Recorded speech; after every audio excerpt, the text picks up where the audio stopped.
Ahmedabad crime બ્રાન્ચે નકલી આઈએએસની ધરપકડ કરી છે। પોતાને વરિષ્ઠ આઈએએસ ગણાવનાર મેહુલ શાહ બોગસ પત્ર બનાવી ખોટા કામ કરતો હતો। એટલું જ નહીં, અંગત લાભ મેળવવા બોગસ લેટરહેડ બનાવી વર્ક ઓર્ડર પણ જાહેર કર્યો હતો। મેહુલ શાહ પોતાને ડિપાર્ટમેન્ટ ઓફ સાયન્સ અને રિસર્ચ ડેવલપમેન્ટનો ચેરમેન પણ ગણાવતો। પોલીસ તપાસમાં ખુલાસો થયો કે નોકરી આપવાની લાલચ આપી આરોપી મેહુલ લોકોને લૂંટતો હતો। ત્યાર સુધીમાં 3 લોકોએ ફરિયાદ આપી છે, જેને લઈ સુરેન્દ્રનગર સુધી તપાસ કરવામાં આવી। એટલું જ નહીં, વાંકાનેર, સુરેન્દ્રનગર અને અમદાવાદમાં આરોપી વધુ ફરતો હતો। આ સાથે જ વાંકાનેરમાં જ્યોતિ સ્કૂલનો સંચાલક હોવાનો પણ ઘટસ્ફોટ થયો। પોતાને વરિષ્ઠ આઈએએસ ગણાવનાર મેહુલ શાહ બોગસ પત્ર બનાવી ખોટા કામ કરતો હતો। એટલું જ નહીં, અંગત લાભ મેળવવા બોગસ લેટરહેડ બનાવી વર્ક ઓર્ડર પણ જાહેર કર્યો હતો। મેહુલ શાહ પોતાને ડિપાર્ટમેન્ટ ઓફ સાયન્સ અને રિસર્ચ ડેવલપમેન્ટનો ચેરમેન પણ ગણાવતો।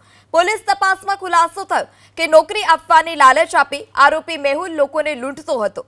ત્યાર સુધીમાં 3 લોકોએ ફરિયાદ આપી છે, જેને લઈ સુરેન્દ્રનગર સુધી તપાસ કરવામાં આવી। એટલું જ નહીં, વાંકાનેર, સુરેન્દ્રનગર અને અમદાવાદમાં આરોપી વધુ ફરતો હતો। આ સાથે જ વાંકાનેરમાં જ્યોતિ સ્કૂલનો સંચાલક હોવાનો પણ ઘટસ્ફોટ થયો।